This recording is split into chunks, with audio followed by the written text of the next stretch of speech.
Saan saan? Yung may saging na yun. Maraming may saging. Ang daming saging, Joshua. Itong ano? Hindi dito po. Ayan, yan. Opo. Yung may puti na parang mga Hindi doon po sa banda ron. dito banda. Opo. So ayan po mga kabayan, kasama natin si Kuya Joshua ngayon. Siya ang mag-guide sa atin ngayon mga kabayan para matuntun natin yung magkakapatid.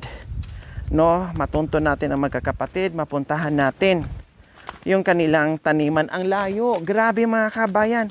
Mula doon na bumaba pa tayo, ang layo.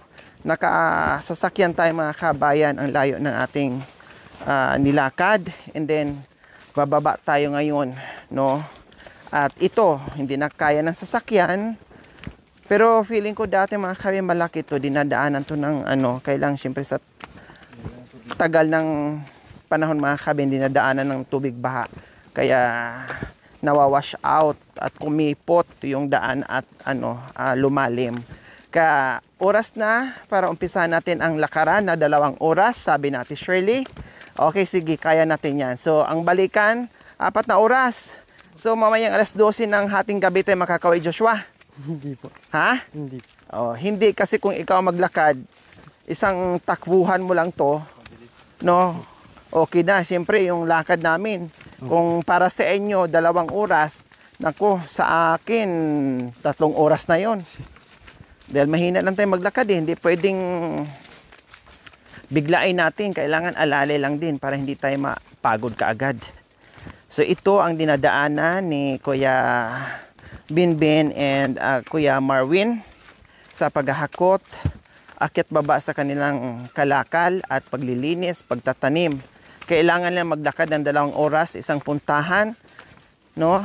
At para mabuhay ang kanilang pamilya po mga kabayan. Kasipag talaga itong mga anak ni Tatay Ronnie. Halos lahat naman mga kabayan. Napakasipag dito sa kabundukan. Ikaw naman Joshua, anong ginagawa mo sa buhay-buhay? Nag-aral ka ba? Hindi na po. Ilang taon ka na ba? 17. 17. May asawa? Wala? Wala po. Wala. Ang lalim dito mga kabayan. Oh, pag nahulog ka, abot ka doon hanggang dulo. Bakit hindi ka nag-aral? Hindi na po. Ha? Anong grade ka lang? Grade Natapos mo? Grade 8 po. Grade 8? Opo. Hala, ilog. Dadaan tayo dyan? Opo. Maligo tayo. Maligo tayo. Pwedeng maligo? Opo. Walang bayad? Wala mo. Sige. Wala nang sabon-sabon. Basta mailob-lob lang yung katawan, okay na. No, maghubad na lang lahat, no? Para walang basa. Kasi pag hindi tayo naghubad, mabasa tayo. No? Opo. Pwedeng maghubad lahat dyan. Okay. Pag hubot-hubad lahat, pwede? Ha? Opo. Yan naman pala eh. Buti lang, nadata natin si Joshua mga kabayan, no? May magsasama sa atin. Diyos ko, ang layo naman ng taniman nila, Joshua. Opo. Grabe naman.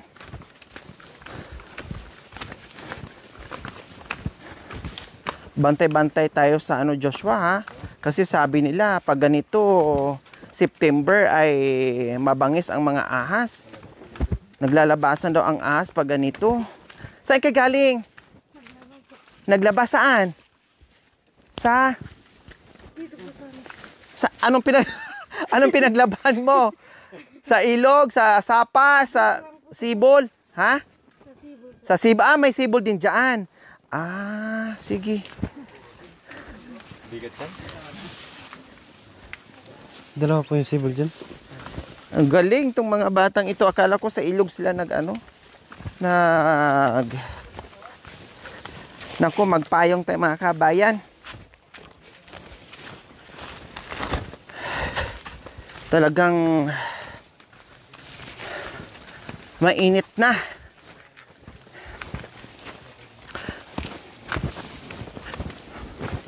Buti hindi ka pa nag-aasawa, Kuya Joshua. Hindi po. Bakit? Wala po. Ha? Wala po. Iintay. May hinihintay ka pa? Anong ginagawa mo? Anong trabaho mo? Ha? Ito pala. May sibol pala dito mga kabayan. Maraming tubig, be? Masira naman yung damit mo, bes kapupukpok niyang kahoy. Kanyan sila maglaba. Ay, Diyos ko. Sirain mo na yung damit bago luminis yung damit, mga kabayan. Saan kayang pukpukin pa naman ang pukpukin? Ako nga, pag naglaba, ang kusot ko nga, hindi nga pa-twist eh. Hindi nga paikot eh. Piga lang ganyan. Sa kanila ay talagang pukpukin talaga ng ano. Pag suot mo, wala na. Warak-warak na din. Napit-pit na ng husto. Wow, nakakaibang senaryo na naman dito, mga kabayan, sa dinadaanan namin. Grabe. No, nakakaiba naman yung bundok. Iba't ibang shapes na naman. Tuwing punta natin sa magkabilang bundok ay ibang Opo. hugis. May sibol din dito? Opo. Ay marami palang sibol dito, no. Mayaman sa tubig yung mga tao dito. Swerte. Oh, kailangan wag yung ubusin yung puno para hindi kayo mawawalan ng tubig. Kasi yan ang ano eh,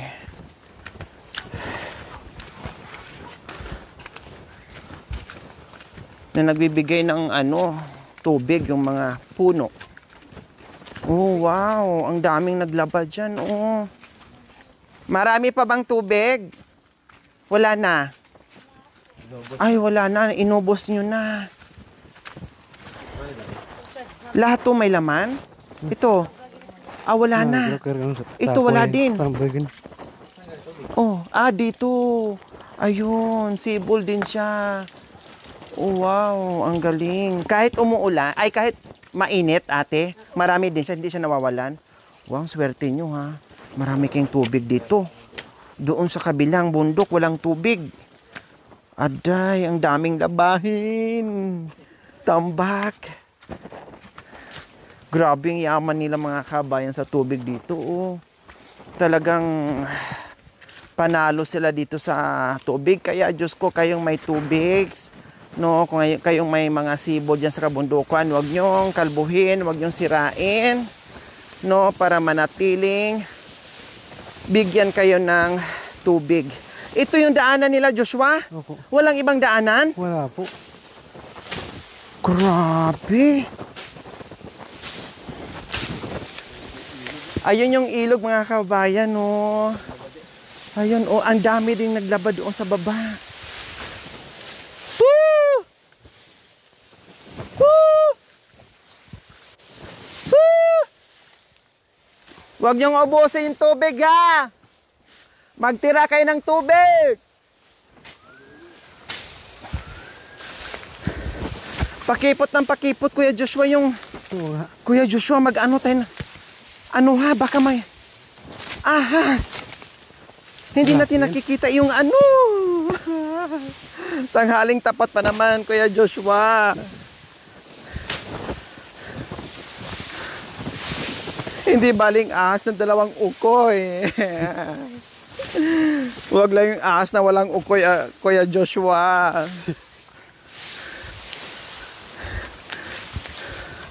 Pahingi nga akong ano, Kuya Joshua. Stick, parang tungkod. Kahit ano lang. Ito po. O yan. Para meron akong ano. Yan. Yan, okay, sige. May pambugaw lang ako kasi pakipot yung dinadaanan natin.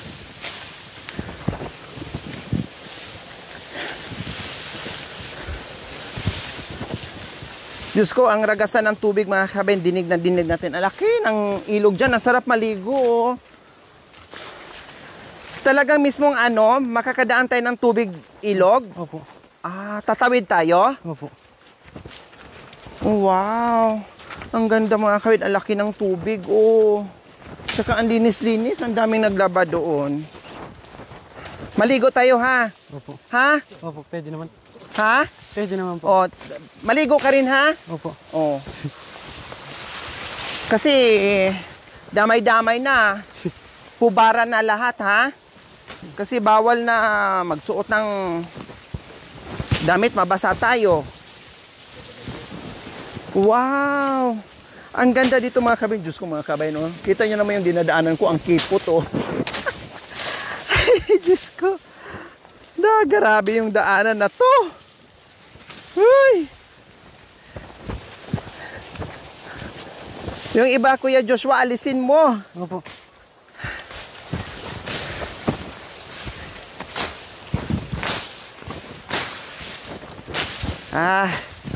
Saan pa?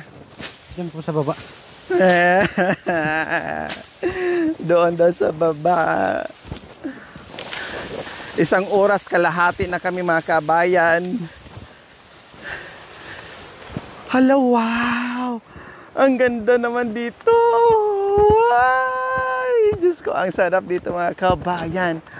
Dito sa kabilang side, napakagandang tanawin at makikita mo yung ilog.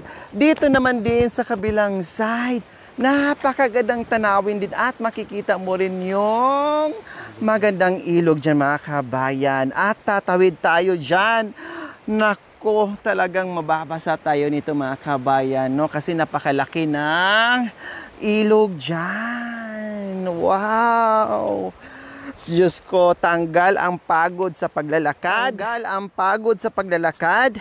At tanggal ang hingal sa paglalakad dahil nakakita na naman tayo ng magandang tanawin. Wow! Diyos ko, tapos may bato dito mga kabayan. Oh, ayan oh. Adobe. Oh, ang sarap dito umupo, magpahinga. Ayan, langhap ng sariwang hangin. At tingin sa magagandang tanawin. Napakaganda naman. Saan tayo tatawid, Kuya Joshua? Saan? Diyan po sa baba. Ito? Opo. Tapos dito rin tayo babalik mamaya? Opo. Tapos ang pupuntahan natin saan? Diyan po sa taas. Aakyat tayo? Opo. Aday. Bababa kami dito sa malaking bundok. Tapos aakyat din doon sa malaking bundok. Saan dyan? Sa tuktok mga kabayan. Tapos dito na kami dadaan sa baba. Mamaya buhatin mo ako ha. Kasi hindi pwedeng mabasa ako kasi naglalakad tayo. No? Ang mabasa ako. Sa paghahanap namin sa dalawang magkakapatid, madatnan kaya namin? Maabutan kaya namin? Or nandiyan ba? O nasa kabilang bundok pa? Dahil nandito na kami sa 10 bundok mga kabayan. Ika-10 bundok po mga kabayan. Pero hindi pa namin sila nakikita ang kanilang mga kaluluwa. Diyos ko, tara, let's go at abangan nyo po kung mahanap at makikita namin ang magkakapatid sa araw na ito. Itong adobing bato, ayan o, nilalagyan din nila ng hagdanan. Kasi madulas to eh. Oh, buti na ang galing din. Ginawa nila ng hagdanan po mga kababayan. Oh. Ngayon, bababa tayo ng bongga. Kaya humingi na ako ng saklolo, nagpagawa na ako ng tungkod mga kababayan. Para short tayo. No, kasi mukhang mahaba-haba itong ating akyatin. Kaya ihanda ang mga tuhod natin. Ang ganda ng ang sarap ng tubig dyan mga kabayan. Ang ganda-ganda talaga maligo dyan. Ay, Diyos ko. May mga tao doon naglalaba. May mga ano ba yan? May mga isda? Meron po. Meron din. Opo. Nanguhuli din kayo dyan minsan. Opo, meron Wala, Diyos ko, nakakatakot mga kabayan o bangin na. Tilapia. Sa bagay, kung gumulong ka dyan, makahawak ka naman sa mga talahib. Hindi ka talaga tuloy-tuloy. Ay.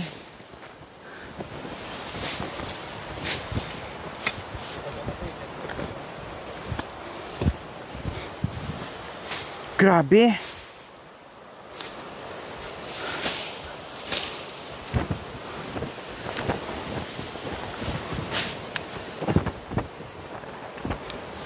Ang taas nito.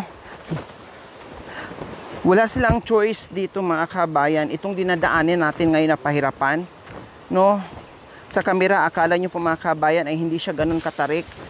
Diyos ko, kawawa sila. Dito nila dinadaan. Opo. Yung mga pananim nila. Opo. Bakit doon sa kabila walang madadaanan doon? Wala po doon. Ito lang talaga ang daanan. Opo, malayo po yun doon. Mas malayo, ito yung mas malapit. Opo. Malapit na ba yun? 2 oras, isang way lang? La, grabe, oo. Oh, Diyos ko, Lord. Bigyan mo ng lakas yung mga kapatid nating Aitas. Kahit mahirap ang buhay, pero bigyan niyo po sila ng lakas ng loob, ng katawan, no? At hindi sila magkakasakit kasi grabe yung sakripisyo nila dito mga kabayan para lang mabuhay ang kanilang pamilya na nag-aantay, no? Kaya please, napakahirap talaga ng buhay, oo. Pero nandito tayo na kahit papaano ay magbigay ng pag-asa, muntik na. So grabe po yung daan mga kabayan, pahirapan po talaga. Diyos ko, dito ko napagtanto kung gaano kahirap yung buhay na dinadanas ng ating mga kapatid na Aitas. Kaya dalangin natin, bigyan sila ng lakas ng loob, tibay ng katawan mga kabayan sa araw-araw ng kanilang sinusuong para mabuhay nila ang kanilang pamilya. Grabe.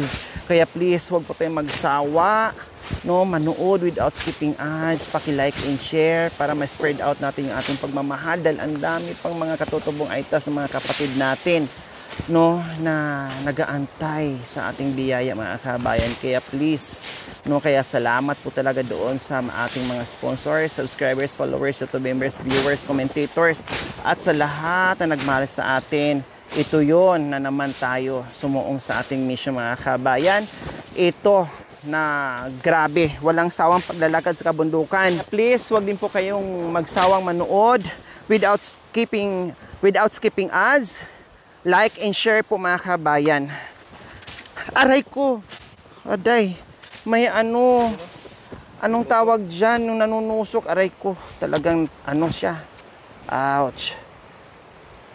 Ito mga kabayan, oh, yung niya, may tusok-tusok. Sampinit ang tawag sa amin. Ano ba yan dito para makahiya? Ouch. Makahiya mga kabayan. Yung ganito po, oh, ayan oh. Makahiya. Ayan, ang sakit. Kuya Joshua, Po, saan ka na? nandito po sa baba. Pakialis mo yung yung makahiya. Sige po. Ang sakit sa balat. Yung makahiya lang. Yung may tinik po. Oo, yung may tinik. Sige po. Bumaon talaga. Parang lagari ng bakal. Ay. Overnight tayo dito ha. Bukas na tayo uwi. Kuya Joshua, kasi hindi natin to kakayanin ng isang biltahan lang. Kailangan natin magpahinga. Sige po. Ha? Doon sa may puno. Saan? Doon po, ayun. Diyan tayo matutulog? Saan? Hindi doon sa taas. Sa taas. Kailangan, hindi pwedeng Kuya Joshua, na isang lakaran. Bukas ng umaga na naman ulit yung kalahati. Grabe. Tapos napakainit pa. Sumabay yung ayan Kuya Joshua, ang dami. Makahiya. Nasugatan na ako. Ayan po mga kabayan. Dito sila dumaan. Opo. Bakit parang walang gas-gas? Kasi bihira lang ang dumadaan dito. Opo. Ayan, isiguraduhin mo lang yung makahiya. So ayan, malapit na tayo sa ilog mga kabayan. Biro nyo po ha. Yung pagbaba lang ng ilog, ilang minuto na. Kalating oras na yung ating lakad. No, and then ayan, kunti na lang ay marating na natin mismo yung ilog. Malalim. Mataas yung tubig ngayon dahil umulan.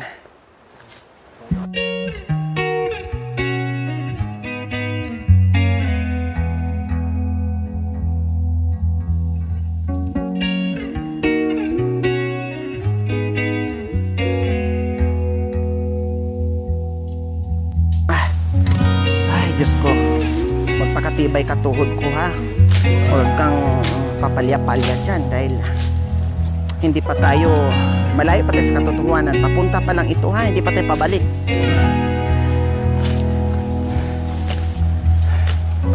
Imagine natin mamaya, oh, pabalik tayo. Grabe to. Opo. Pati ikaw, Kuya Joshua, nilalakad mo rin ito? Opo, nagpapasan ng... Nagpapasan din ng Opo. puso at saging?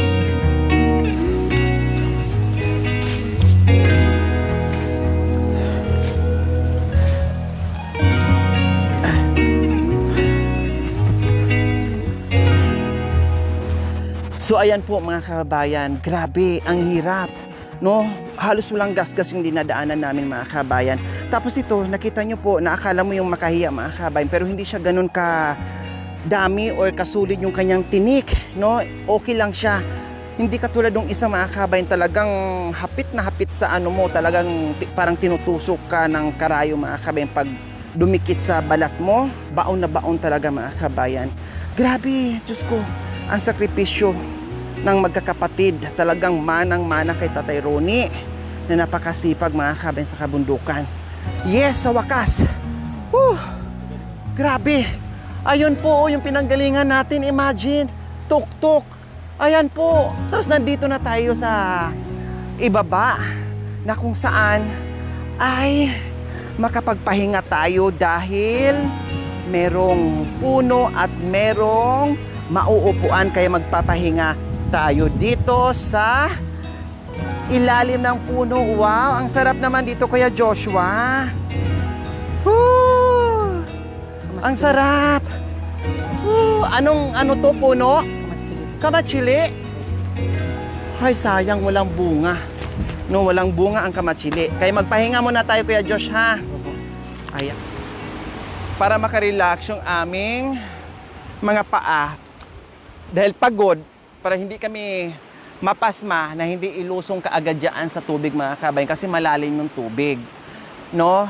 Magpahinga muna, i-relax muna namin yung mga ugat namin, kaugatan sa mga paan namin mga kabayan. Kasi syempre lulusong kami, wala kaming choice, walang tulay at walang bato na naka-file para paghakbangan natin. Talagang mapilitan tayo, lulusob dyan sa tubig. Yun nga lang, mukhang mataas, Kuya Joshua. Hindi po. No? Hanggang saan kaya yung tubig dyan? Yan. Naku, patay tayo.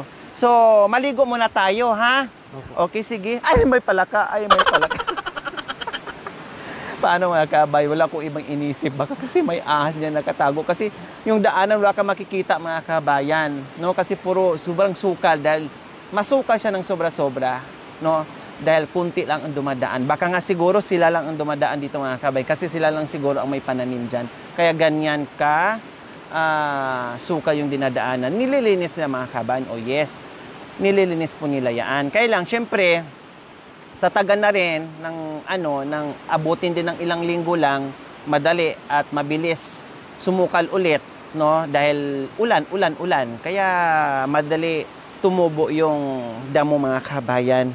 So ito na, nakababa na kami sa malaking bundok. Nandito na kami sa paanan ng bundok at nandito na kami mismo sa gilid ng ilog mga kabayan na naririnig natin yung agos po mga kabayan. Medyo mataas yung tubig po mga kabayan pero kaya natin yan. No, ini-imagine ko paano na lang pag yung sobrang laki ng tubig at naghahakot kayo ng kalakal, Joshua, anong ginagawa nyo? Nagpapahinga muna dito. Ha? Nagpahinga dito. Nagpapahinga. Paano kung malakas ang baha? Malalim ang tubig, anong ginagawa nyo? Hindi kayo makakatawid? Hindi po. So, standby muna kayo. Opo. Grabe po mga kabayan, no? Ito ang kalaban nila pag tag-ulan. Kahit gusto nilang umakyat dyan para mga lakal, hindi sila makaakyat kung sabayan sila ng tubig baha. Kasi sobrang laki niya, no? Tapos siyempre, pag bumaha mga kabayan, lahat ng tubig galing sa kabundukan, talagang dito. Aabutin to mga kabayan. Grabe.